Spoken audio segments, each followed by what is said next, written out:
Vamos então retomando o nosso estudo do livro Desobsessão, autoria espiritual de André Luiz, psicografia do Chico e Valdo Vieira. Nós vamos continuar o item número 25, equipe mediúnica, médiuns psicofônicos.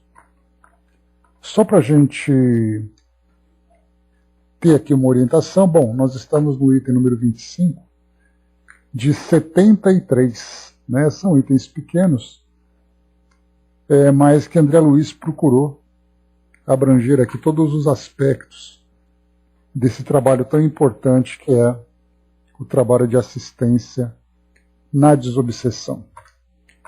Aqui no índice nós temos, por exemplo, quando se fala sobre a equipe mediúnica, nós temos então aqui médiuns esclarecedores, médiuns psicofônicos e médiuns passistas.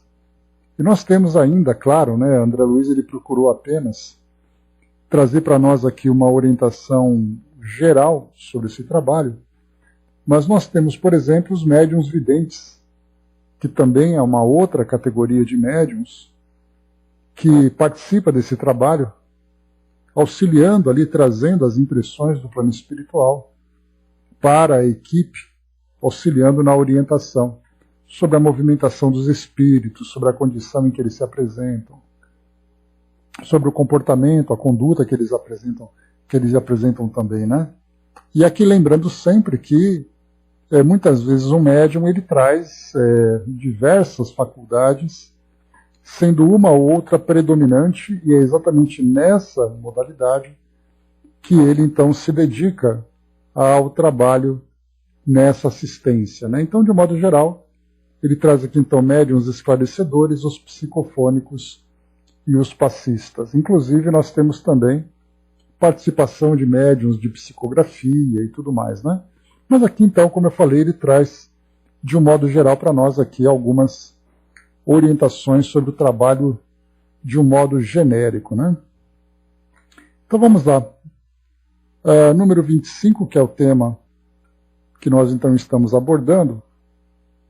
Eu vou ler aqui desde o início, porque nós fizemos alguns comentários sobre o trabalho em si da psicofonia, e depois André Luiz, aqui numa segunda parte, ele traz dentro desse item algumas orientações gerais sobre o êxito e a segurança do trabalho. E aí então nós paramos nesse ponto, a gente vai então dar sequência a partir daqui. Mas eu vou ler desde o início para nos ajudar aqui na contextualização, né, do tema que nós vamos estudar. Então ele diz assim: na obra da desobsessão, os médiuns psicofônicos são aqueles chamados a emprestar recursos fisiológicos aos sofredores desencarnados para que estes sejam socorridos.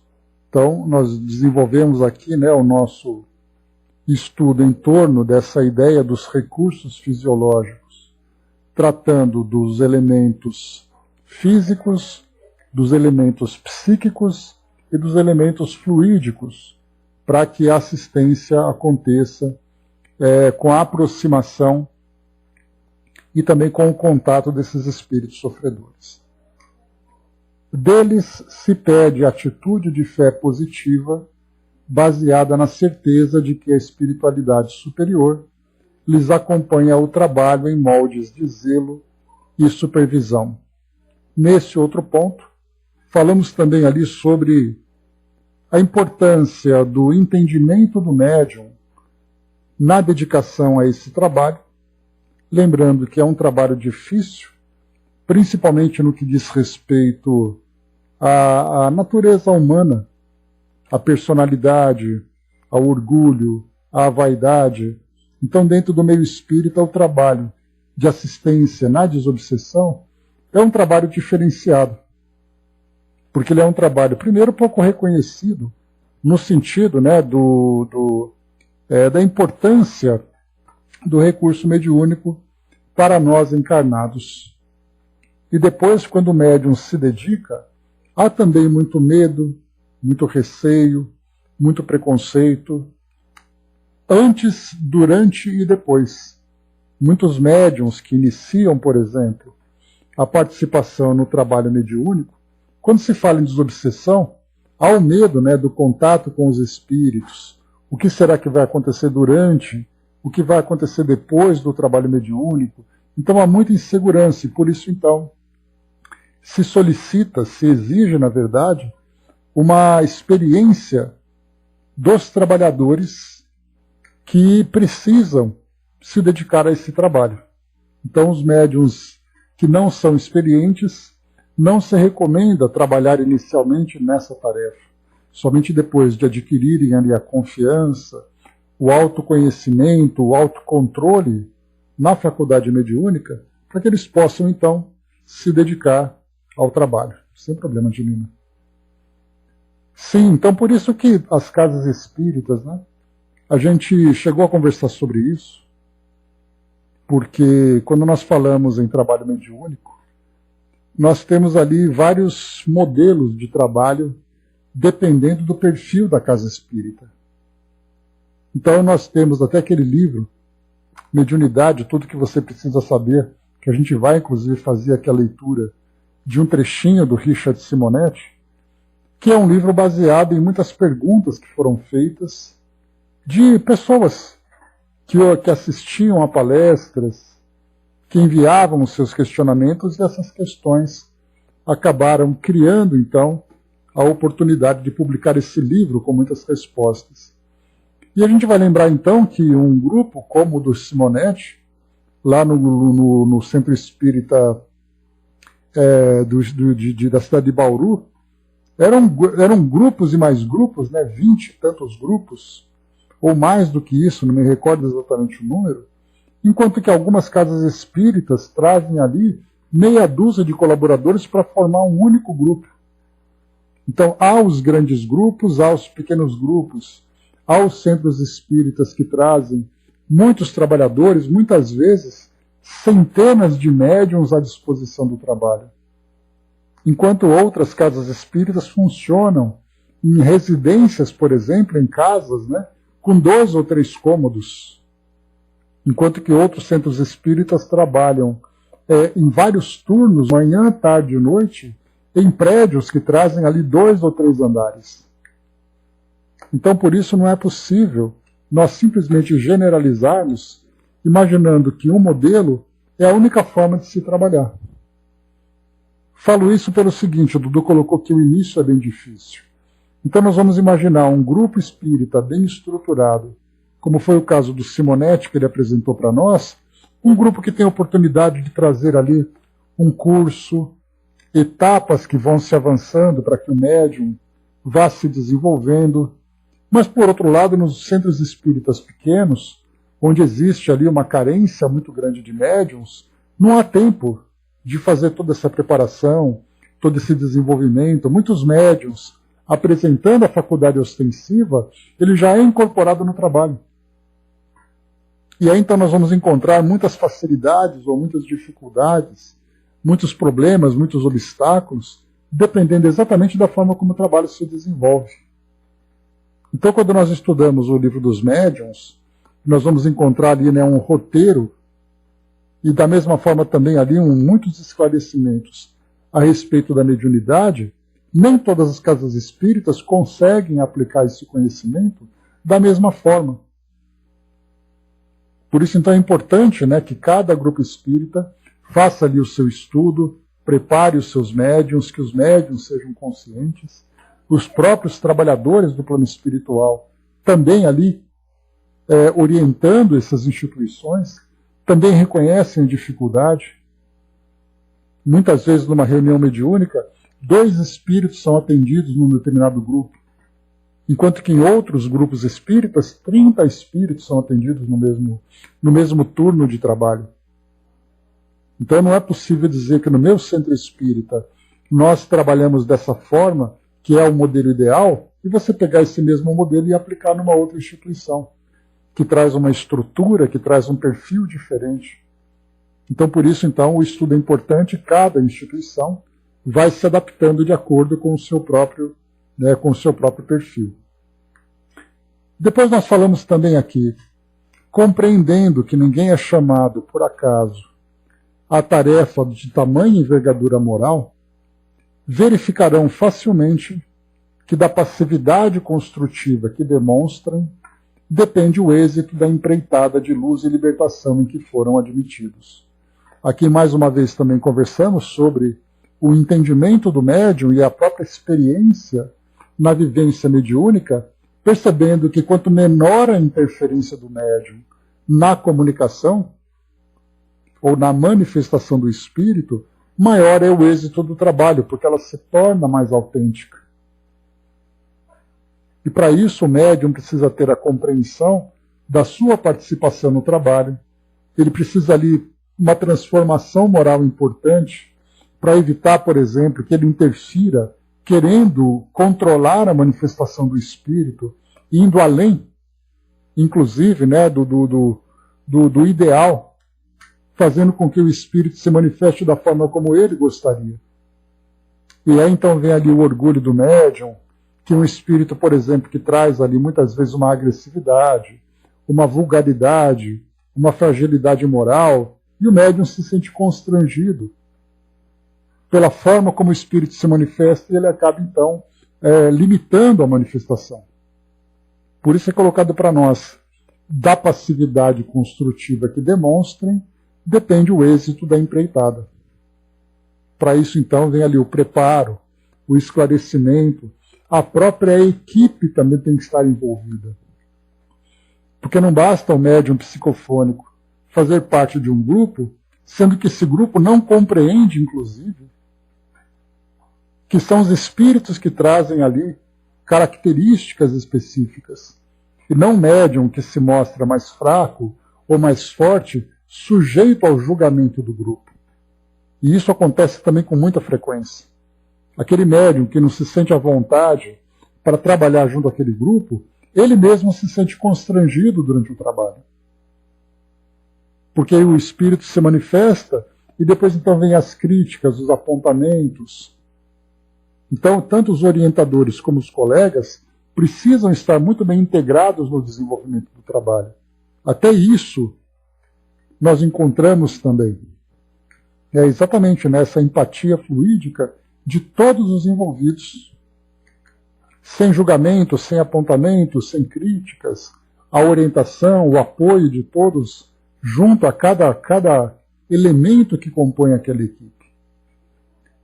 Dudu colocou lá em cima, né? Quando eu consegui encontrar uma casa espírita que me mostrou tudo, ou quase tudo, sobre o que acontecia comigo, aí sim, estudando até hoje, a compreensão me foi dada, e hoje é bem tranquilo, né, a mediunidade, né? Pois é. Para muitos outros espíritos existe uma dificuldade muito grande. Porque nós temos o componente humano de todos os participantes que podem tornar o grupo mais harmônico ou não. Aquela história, né, que nós conversamos, né?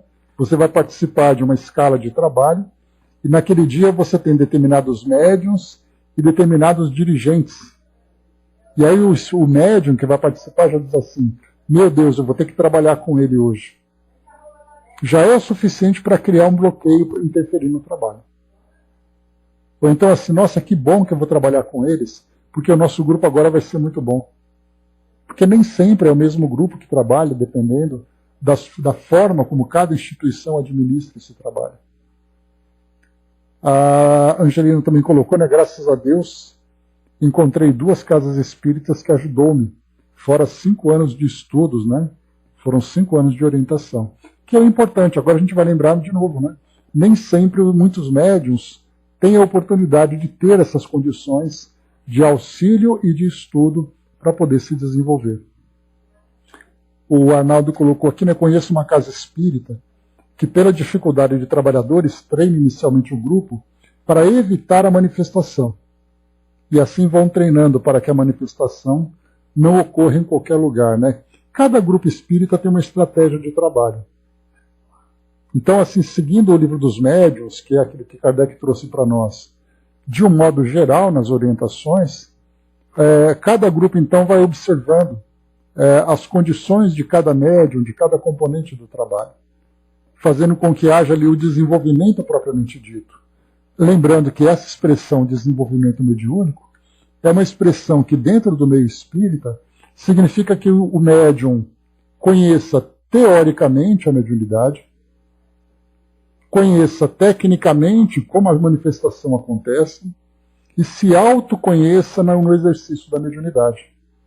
Porque o autoconhecimento nesse exercício significa que ele vai conhecer quais são as suas sensações, quais são as suas percepções, qual é o grau de controle que ele tem sobre si mesmo e sobre o espírito, as aproximações, o resultado da manifestação após o trabalho. Então, isso é o desenvolvimento mediúnico. E as casas espíritas precisam primar por esse trabalho. Agora, se há aqueles que inicialmente evitam a manifestação, mas nesse evitar eles vão ali colhendo o resultado das percepções, é como se fosse Arnaldo ali perceber, por exemplo, que antes de você permitir que a água escoe num determinado riacho, você primeiro trabalha com a barreira. Você cria aquela represa e você vai então analisando qual a intensidade da água, qual é o grau, qual é a altura que ela chega, se aquela represa é forte o suficiente para poder segurá-la. Por outro lado, nós temos casas espíritas que preferem, por exemplo, analisar a corrente do rio, deixando ele fluir. E depois que o rio flui, você começa a analisar a força com que ele corre, por onde ele vai, qual é o estrago ou não que ele faz. Então, cada casa espírita, cada grupo tem uma técnica de trabalho. Então, é importante, né, a gente analisar muito mais do que como é feito o trabalho, o resultado em si. Se aquela técnica, se aquela estratégia vai alcançar o objetivo preparando todos os trabalhadores. Então, pode ser que para um grupo dê certo esse tipo de estratégia e para outro não. Porque, na verdade, não é simplesmente ali, como você colocou, evitar a manifestação. Esse evitar faz parte de uma estratégia em que você tem ali várias etapas no desenvolvimento do trabalho. E se essas etapas são bem conduzidas, o resultado pode ser positivo. Mas dependendo da forma como aconteça, ela é negativa. Porque a gente vai lembrar, por exemplo, né, no caso do trabalho, na preparação dos médiuns, porque aqui a gente está lembrando que no caso da desobsessão, nós partimos do princípio de que os médiuns estão prontos para o trabalho. Agora, só que antes de chegar na reunião de desobsessão, nós temos toda a preparação, todas as etapas do desenvolvimento do médium. E essa etapa é muito importante, porque nós vamos ter ali a insegurança do médium, o medo, o animismo, as manifestações dos espíritos e o modo como o médium se comporta. A equipe dando suporte para que ele participe do trabalho. Então aí nós estamos falando de desenvolvimento mediúnico. Agora, na desobsessão, nós partimos do princípio, como eu disse, de que os médiuns estão prontos para o trabalho. E é ali que eles vão, então, mostrar o conhecimento e a experiência que eles têm nessa condução. Muito bem, vamos lá, então. Depois aqui, então, nessa segunda etapa, que é a que a gente vai entrar agora, André Luiz diz assim: atentos à função especial de colaboradores e medianeiros em que se acham situados, é justo se lhes rogue o cuidado para alguns pontos julgados essenciais ao êxito e à segurança da atividade que se lhes atribui. Primeiro, nós já vimos, desenvolvimento da autocrítica. Então é importante que o médium desenvolva essa autocrítica dentro daquele limite do equilíbrio, dentro daquele limite construtivo. Porque dependendo da forma como ele é conduzido no desenvolvimento da mediunidade, essa autocrítica se torna muitas vezes altamente severa. E aí então ele se torna crítico demais. E nesse sentido ele acaba se tornando um médium improdutivo. Pela forma como ele se julga, pela insegurança que ele apresenta, né? Então, o desenvolvimento da autocrítica é o primeiro ponto, porque ele vai se conhecer e compreender a sua participação no trabalho. Segundo, que nós já vimos também, a aceitação dos próprios erros em trabalho medianímico para que se lhes apure a capacidade de transmissão. Então ele vai compreender ali que os erros, que muitas vezes vem ali uma manifestação anímica, muitas vezes vem ali a preocupação do médium em querer ajudar, ele acaba atrapalhando. Então ele sabe que nós vamos analisar esse ponto vendo que o médium faz isso de boa fé. Não é aquele médium que acaba realmente prejudicando o trabalho por uma questão de falta de preparo. Então ele faz ali, digamos, entre aspas, né? Ele faz aquilo sem a intenção de prejudicar. Mas ele reconhece que fez. Sendo bem orientado, ele começa então a trabalhar esses detalhes da forma como ele se desenvolve na tarefa, com relação a valores, orgulho, vaidade, e também na parte técnica da interferência, por exemplo, da limitação, da restrição para a manifestação do espírito. A Angelina colocou no livro Obras Póstumas, parágrafos 6 e os itens 33 a 71, explica a mediunidade de uma forma bem explícita, né? Então Kardec foi bastante detalhista falando sobre mediunidade, exatamente porque era o meio de comunicação dos espíritos e aquilo que formou as bases da doutrina espírita. Terceiro, reconhecimento de que o médium é o responsável pela comunicação que transmite. Então, nesse ponto, nós vamos trazer aqui qual é a responsabilidade do médium na manifestação. É ele que vai, então, controlar o fluxo das ideias dos espíritos para o auxílio que vai ser prestado. Então, ele vai compreender ali sobre a profundidade das ideias, a qualidade das ideias, o comportamento dos espíritos, porque o comportamento dele, fisicamente, nessa manifestação, também é uma forma de comunicação. O espírito agressivo, o espírito em sofrimento, o espírito constrangido, também são formas de manifestação. A gente vai lembrar o título daquele livro, né? Que diz assim, o corpo fala. Para um espírito que se manifesta, nesse trabalho de psicofonia, mas que nós também agora compreendemos como sendo, né, popularmente conhecido como incorporação, o médium não apenas, o espírito não apenas se comunica através da fala, mas ele também se comunica através das expressões corporais, das expressões fisionômicas. E o médium é responsável por isso. E esse reconhecimento significa que é o médium, então, que pode, consciente ou inconsciente, facilitar ou dificultar a manifestação do espírito. E para isso, mais uma vez, ele vai ser constantemente, então, orientado e observado pelos dirigentes e pelos participantes do trabalho, dando a ele ali as orientações, porque durante a manifestação, o que o médium pode fazer é observar aquilo que acontece na hora. Só que envolvido pelas ideias dos espíritos, nem sempre ele tem uma consciência, uma capacidade clara de se analisar durante a manifestação. Seria mais ou menos como se fosse, vamos colocar assim, um artista, por exemplo, durante a sua apresentação.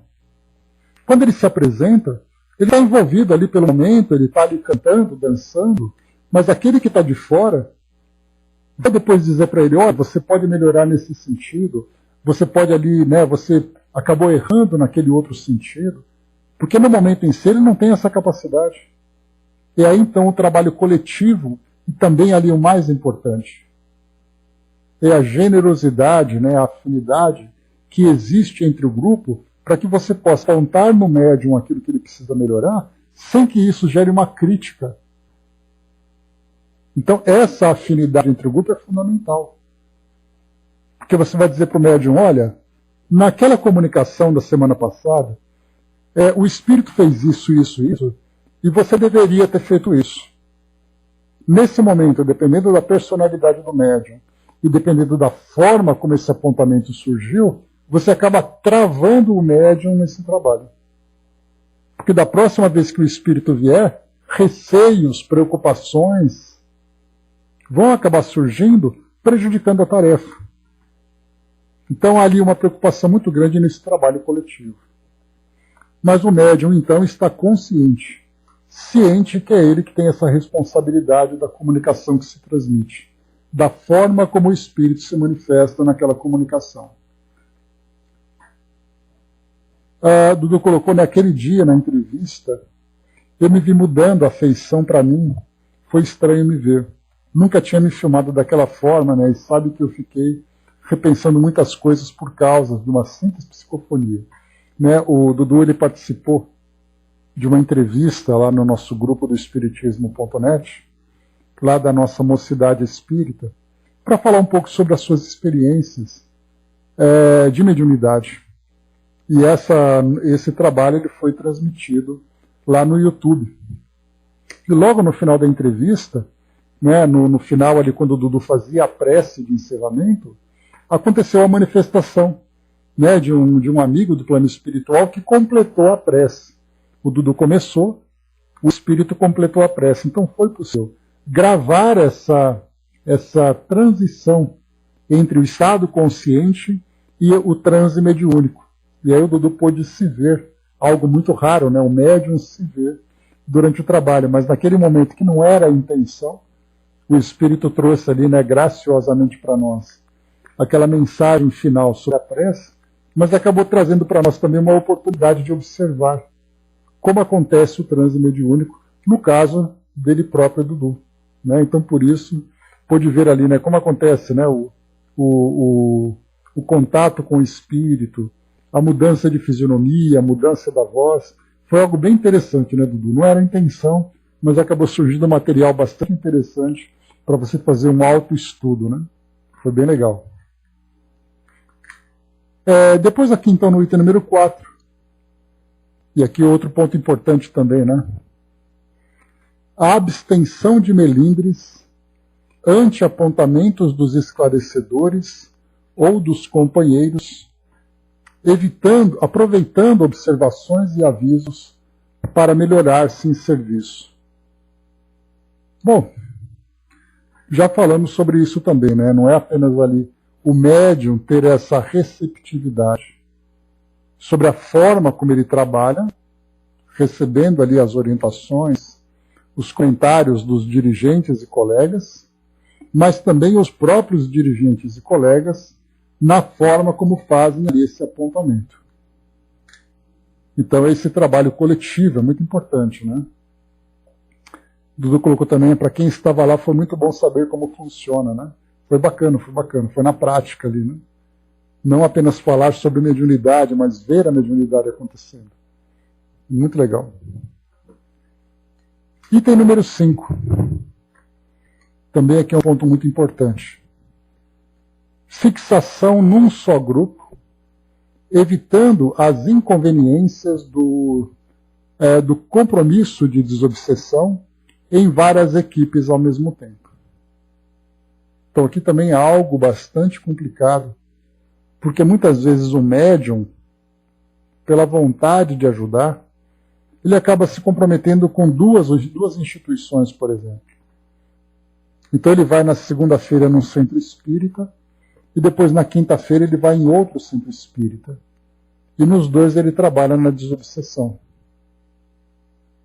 Então essas inconveniências do compromisso vem exatamente isso, a afinidade com o grupo, afinidade com a instituição, afinidade com a equipe espiritual. Então, quando o médium começa a frequentar dois grupos diferentes, ele começa até mesmo a desenvolver aquela ideia da crítica, dizendo que um grupo é melhor do que o outro, por exemplo, que é uma questão pessoal. Então, nós temos o lado espiritual, da questão da afinidade, da relação dele com a instituição e com o grupo físico e com o grupo encarnado e desencarnado, e até uma questão pessoal, porque aí então ele começa a não criar afinidade. É como se ele fosse ali um médium freelance. Ele trabalha num grupo, trabalha no outro, mas ele não se fixa psiquicamente com aquele grupo. Então, essa é uma das situações que André Luiz coloca para nós, né? E não apenas com relação à mediunidade, né? Isso acontece também em várias outras circunstâncias. Então, ele acaba sendo, por exemplo, um voluntário em determinado tipo de trabalho, que, sem dúvida, né, a participação dele dentro da disponibilidade acaba sendo muito útil. Porque ele pode se desdobrar ali, né? O médium desdobrado, né? Trabalha no centro espírita, depois trabalha no outro. Mas a relação dele com a instituição é muito importante que seja uma relação fixa. E não uma relação de transitória, né? Uma relação meio que temporária ou superficial. Item número 6. Domínio completo sobre si próprio, para aceitar ou não a influência dos espíritos desencarnados, inclusive reprimir todas as expressões e palavras obscenas ou injuriosas que essa ou aquela entidade queira pronunciar por seu intermédio. Aí é uma questão realmente técnica, porque aí o médium que vai conseguir desenvolver esse autocontrole, o domínio sobre si mesmo, e para isso é uma questão de desenvolvimento mediúnico. Porque, do contrário, se ele não tem esse controle sobre a manifestação do espírito, ele acaba sendo muito mais dominado do que controlando a manifestação. Como foi colocado por André Luiz. Aceitar ou não a influência dos espíritos. Então ele percebe a presença dos espíritos. O espírito, então, deseja se manifestar.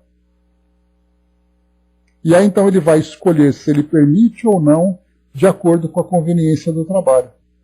E isso pode acontecer não apenas durante o trabalho, mas dependendo da forma como o médium, o seu grau de desenvolvimento mediúnico, muitas vezes o espírito se manifesta até mesmo fora das reuniões.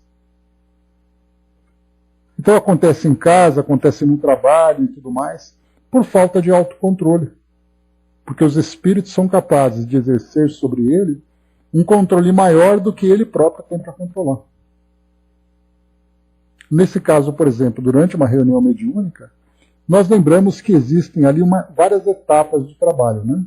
Nós já vimos ali, então, você tem aquela parte da concentração, da leitura da mensagem, da prece.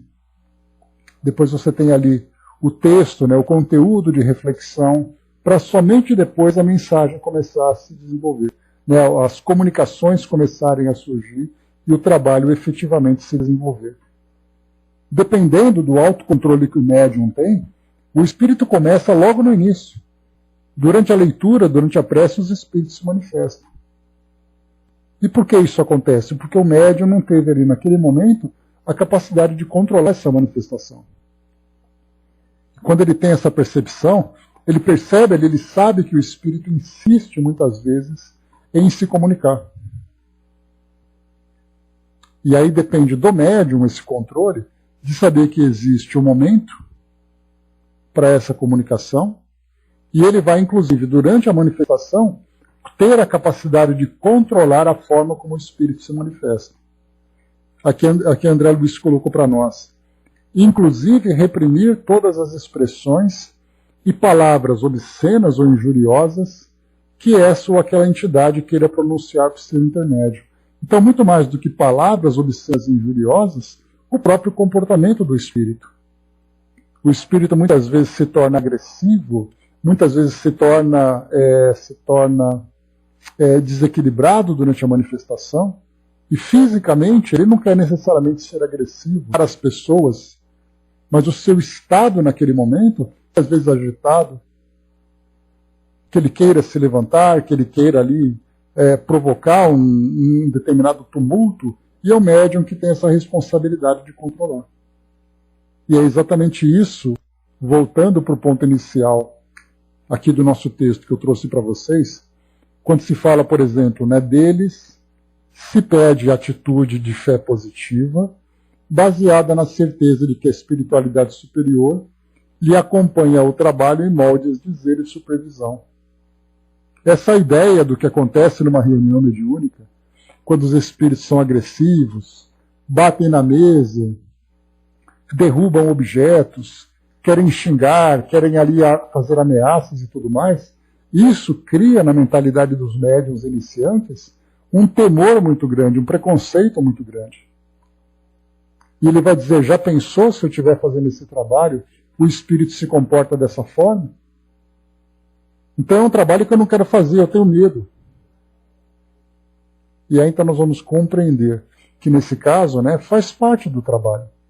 O atendimento a um espírito em sofrimento, seja na desobsessão, onde nós vamos encontrar espíritos ali que trazem um determinado grau de rebeldia, de revolta, dependendo das experiências que ele vivenciou. Da mesma forma vai acontecer também com o espírito sofredor, com o espírito numa condição ali pós-suicídio, né? Em que ele vai trazer expressões corporais, ideias confusas relacionadas com o ato do suicídio, espíritos que trazem sequelas da sua desencarnação, que trazem ainda ali um estado psíquico muito ligado à experiência difícil que ele vivenciou durante a sua encarnação ou mesmo após a desencarnação. Então é isso que gera muito medo para os médiuns que estão iniciando nesse trabalho.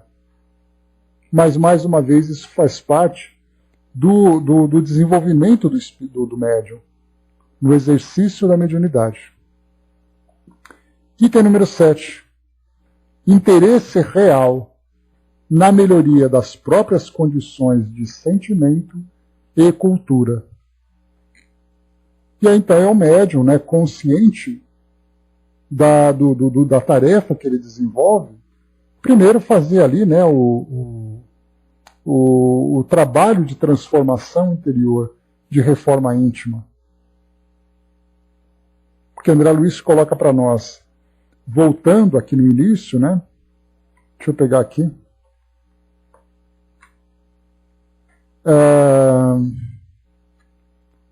deixa eu só pegar aqui qual trecho que ele colocou. Compreendendo que ninguém é chamado por acaso à tarefa de tamanha envergadura moral.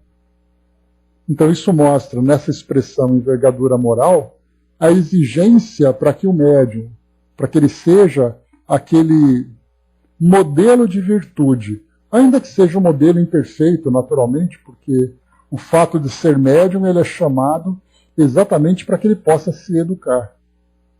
E quando ele tem essa consciência e faz esse trabalho contínuo de transformação, de melhoria, no momento em que ele está exercendo a tarefa de auxílio a esses espíritos nessa condição, o espírito pode dizer, né, porque muitas vezes vem aquela ameaça, né? Quem é você para me dar lição de moral? E aí o médium que se trabalha interiormente, ele não precisa dizer assim para o outro, olha, eu sou melhor do que você. O próprio contato do espírito com o psiquismo do médium já vai perceber o conteúdo moral, um conteúdo mais elevado, a vontade de se melhorar, vindo exatamente ao encontro daquela passagem do Evangelho, onde nós temos ali o espírito. Verdade que diz que o verdadeiro espírita é aquele que se esforça para manter as más inclinações. E esse esforço, nesse exercício constante de se melhorar, é um componente importante na conexão com esses espíritos que trazem essa rebeldia, essa revolta. Não precisa ficar dando lição de moral.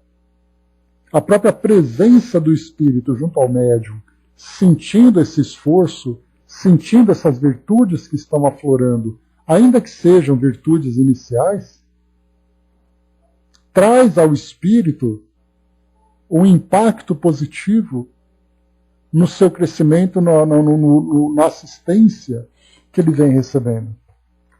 Então essa é a parte inicial, quando nós falamos sobre a questão do sentimento. O médium que trabalha com humildade, com dedicação, com esforço no seu dia a dia, ele também vai semeando e colhendo essas virtudes, esses valores que precisam se desenvolver. Esse é o primeiro ponto. E o outro, como coloca para nós aqui também André Luiz, interesse real na melhoria das próprias condições de sentimento e cultura. E a cultura é aquele médium que conhece, que sabe exatamente ali a necessidade de um aprendizado constante. O estudo contínuo, não apenas da parte técnica da mediunidade,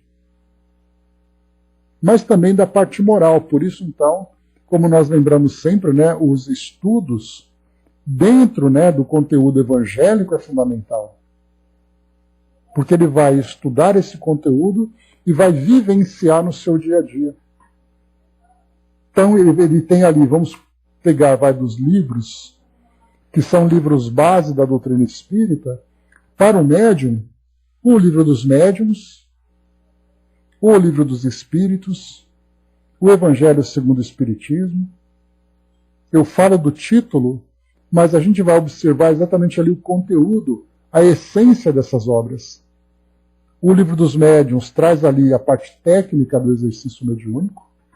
O livro dos espíritos traz para nós o conhecimento doutrinário para que possa ser aplicado no trabalho, colocando, por exemplo, os 5 pilares, né, que nós sempre estudamos da doutrina espírita, sobre a existência de Deus, a reencarnação, a lei de causa e efeito, a imortalidade do espírito, a comunicabilidade entre os espíritos. E depois o Evangelho segundo o Espiritismo, exatamente ali o estudo moral dos valores cristãos. E o médium precisa se dedicar a isso.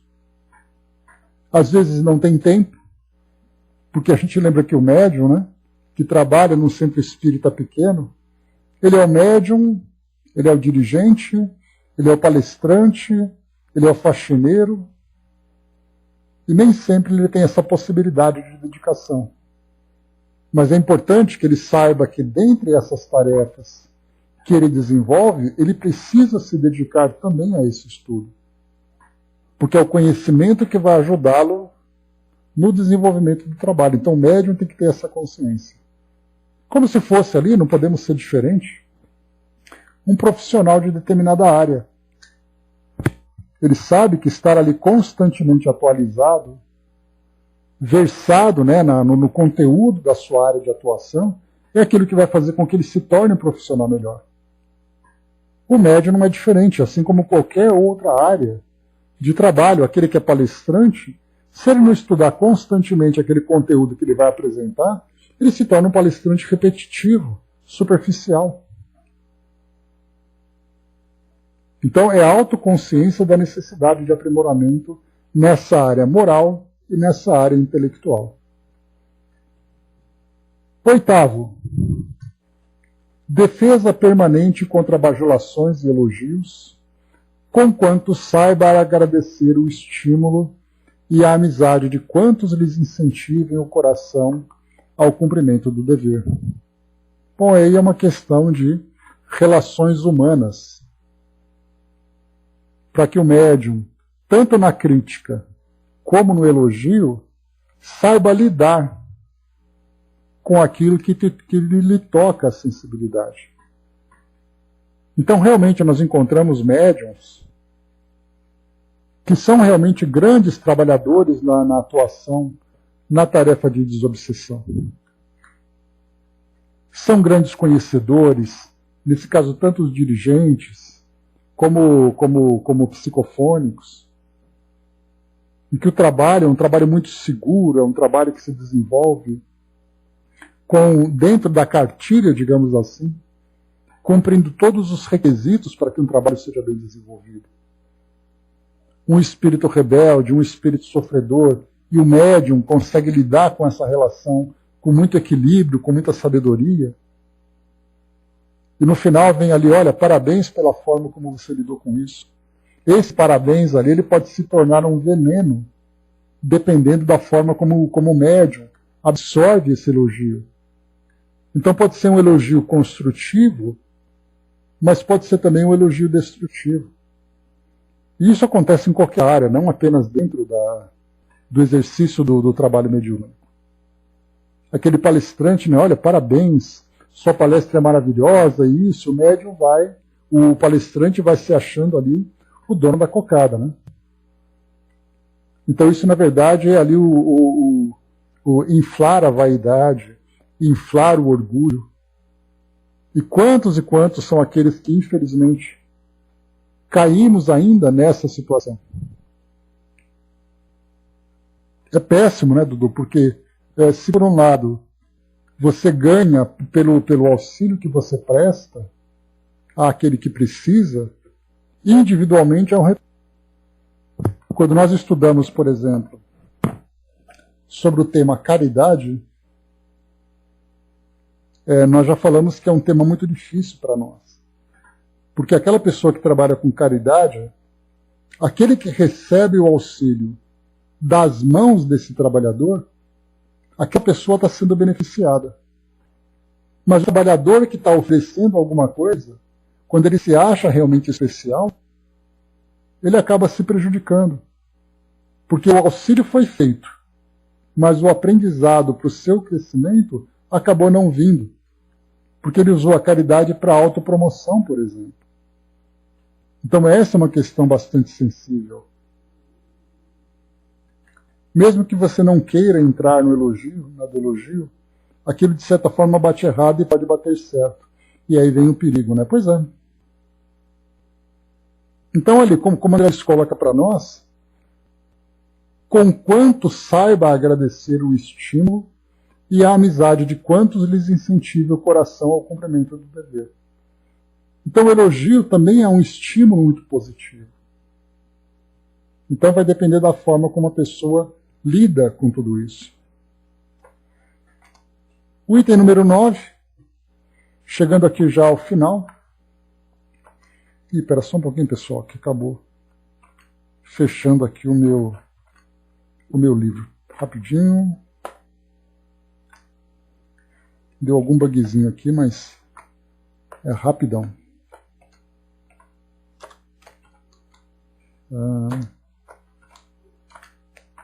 Pronto, já abri. Prontinho. Número 9.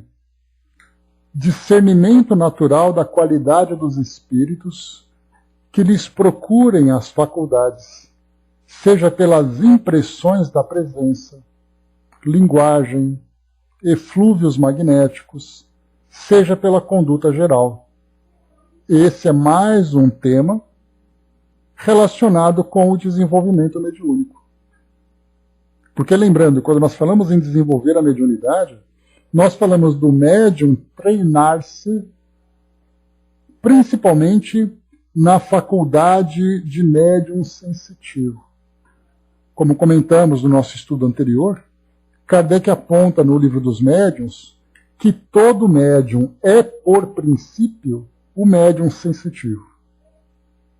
E o médium sensitivo, né, a sensibilidade, não é uma faculdade ostensiva que se mostra como as demais faculdades, como é o caso da vidência, da audiência, da psicografia, da psicofonia. É algo muito subjetivo e ela não se exterioriza, a menos que o médium tente apresentar para aqueles que observam aquilo que ele sentiu. Então, quando você fala assim, olha, eu senti um arrepio quando aquele espírito se aproximou. Isso é uma coisa. O outro médium diz assim, olha, o espírito está se manifestando. E o espírito então começa a falar. A fala do espírito é mostrada de uma forma clara e objetiva. No caso da sensibilidade, não. Então, sendo o médium sensitivo, essa parte da sensibilidade, ela faz parte do trabalho do desenvolvimento mediúnico. Porque ele vai desenvolver essa sensibilidade e vai saber descrevê-la, digamos assim, catalogá-la. Como André Luiz coloca aqui para nós, ele trouxe vários elementos dessa parte da sensibilidade. Impressões de presença. Então nós vamos saber, por exemplo, dependendo da afinidade que um médium tem com o espírito, não necessariamente na desobsessão, mas no exercício mediúnico de modo geral, Pela simples aproximação, o médium sabe quem é o espírito. Se é um amigo, se é um familiar. Ele vai conseguir, por exemplo, perceber que o espírito que se aproxima, mesmo que ele não reconheça a sua identidade, ele reconhece a natureza, o caráter daquele espírito. Se é um espírito amigo, se é um espírito que vem com intenções de trazer algum tipo de problema, ele percebe. Mas para isso ele precisa ser bem treinado. Porque da mesma forma que nós temos os 5 sentidos naturais do nosso corpo, né, visão, olfato, paladar, tato, audição, o médium desenvolve essa sensibilidade, essa percepção, esse 6º sentido, sabendo identificar as reações que ele tem. Então, para você saber, por exemplo, que o chocolate tem cheiro de chocolate, você precisa guardar esse cheiro no seu arquivo mental, para que quando você tiver esse estímulo no seu olfato, você saber identificar. O som de um objeto, qualquer que seja, você sabe identificar. Eu estou ouvindo um barulho de chaves num chaveiro. Como é que você sabe que são chaves? Porque eu já ouvi uma vez e consegui identificar. Quando nós falamos em sensações, falamos da mesma forma. Olha, eu estou sentindo uma impressão que não é muito agradável. Portanto, eu faço uma relação com a presença daquele espírito e consigo então me preparar para aquilo. O médium então percebe aquela sensação desagradável. Ele entra num estado de pensamento mais elevado, ele começa a se fortalecer através da prece. Dudu colocou, né, o início de tudo é como você disse. Chegam sensações. Arrepios, sombras andando, luzes que você vê no escuro, que não tem lâmpada acesa, etc. E isso vai depender, inclusive, do grau de sensibilidade que o médium tem. Depois, quando o espírito começa a se comunicar, Kardec insiste muito nisso, né, tanto no Livro dos Médiuns como na Revista Espírita, mostrando ali que o espírito começa a se comunicar e, dependendo do que ele fala, que nem sempre é possível perceber nas primeiras comunicações, porque o espírito vai trazer aquela linguagem mais pomposa, aquela linguagem mais bonita, mais elevada, que na verdade ele tem sensações negativas, mas que o médium é capaz de perceber, dependendo da educação mediúnica que ele teve. Esses eflúvios magnéticos, né, que é exatamente ali, aquele choque que existe entre as vibrações do espírito e as vibrações do médium, que seja pela conduta geral. O espírito que se manifesta na desobsessão traz ali uma conduta mais agressiva, uma conduta mais ameaçadora, uma conduta mais sofrida. Tudo isso, mais uma vez, depende do desenvolvimento técnico do médium.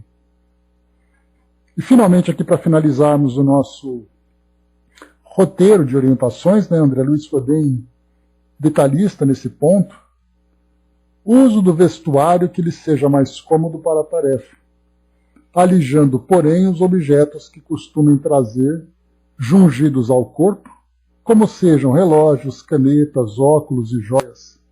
Já foi falado anteriormente em outros itens, né, sobre os cuidados numa reunião de desobsessão, mas uma reunião de mediúnica, de um modo geral, para que o médium tenha ali, né, esse bom senso na forma como ele se apresenta para a reunião. Então, uma roupa confortável, né, porque nós temos médiums que muitas vezes vão a uma reunião mediúnica como se estivesse indo para um casamento. E aquele perfume que é provocativo, que é irritante, numa sala fechada, num ambiente de reunião. Usam objetos que fazem barulhos, que são reluzentes, que inclusive podem trazer um prejuízo para a própria comunicação do espírito, que se envolve, né, no contato com o médium, e vê então ali, né, aqueles objetos e tudo mais, acabam muito mais prejudicando do que melhorando. E dependendo do comportamento do espírito, esses objetos acabam se tornando instrumentos ali que podem trazer ferimentos, que podem quebrar, que podem trazer desconcentração. Então, aqui, de modo geral, são orientações que o André Luiz, então, procurou trazer para que o médium psicofônico possa desenvolver bem a sua tarefa. Muito bem, meus amigos, eu tinha aqui também algumas orientações de Richard Simonetti, do livro Mediunidade, Tudo que Você Precisa Saber, do item Incorporação. E eu queria ler com vocês aqui, a gente deixa então para o nosso próximo encontro, porque ele coloca aqui, né, sobre mediunidade de incorporação, o que significa isso, qual seria o termo adequado, se todos os médiuns trabalham de forma idêntica. Então a gente depois pode até explorar um pouquinho esse conteúdo complementar para nos ajudar aqui no nosso trabalho, né? Não o que, Dudu? Então aqui, incorporação, então a gente pode depois pensar um pouco nesse trecho. São poucas questões, são oito questões. Ah, sim, sem dúvida. Fala sobre o controle, o médium consciente, semiconsciente. Então são temas interessantes aqui para nós. E depois, no próximo item, ele vai trazer aqui para nós sobre na equipe mediúnica, médiuns passistas. Aliás, esse termo passista ele é um termo muito criticado, né? Pessoas que falam médiuns de cura. Então são diversos nomes que são utilizados. Mas os médiuns passistas acabam muitas vezes trazendo ali uma crítica, lembrando de passista de escola de samba e coisa e tal, né? Mas André Luiz aqui usa esse termo com esse objetivo de falar sobre os médiuns que aplica passes. Né? Então está aqui, a gente vai analisar no nosso próximo encontro. Né? Esse estudo é muito rico para nós espíritas, né? Bem bacana. Então são termos assim, são conteúdos pequenos, né? Mas que a gente procura desenvolver e ilustrar para que a gente tenha uma visão mais clara. Né? A Angelina trouxe para nós aqui, né? Querido irmão André e todos os irmãos do grupo. Nossas palavras são de agradecimento pela experiência que todos vós passam sem perceber. No momento da ausência do irmão querido, fizeram, né? Tudo foi uma experiência linda. Todos vós unidos em pensamento para através das energias que fluíram, ajudar a recuperar o corpo físico. Espíritos encarnados e desencarnados para servir a causa do bem. Então, causa do bem aqui é a mensagem do querido irmão que trouxe para nós. Agradecemos muito, e eu agradeço pessoalmente pelo amparo, né, pelo apoio de todos vocês nesse período de ausência. Né, mas foi ali um período de reclusão para a recuperação do corpo físico, mas o espírito estava ali atento e ativo, né, e ansioso também para voltar aqui às nossas atividades e principalmente voltarmos aqui à nossa relação, né, custódio e amigos, né. Então, né, nosso querido custódio, sempre querido, muito bem, sempre muito lembrado ali também, né. Eu chamava toda essa gente toda, vocês nem sabem. Quando eles menos esperavam ali, ecoava o nome deles no ar ali, né. Então, falangeiros de Bezerra, né, todo mundo trabalhando, né, Dudu? Muito legal. Mas é isso, meus amigos, agradeço muito o amparo e a presença e o carinho de todos.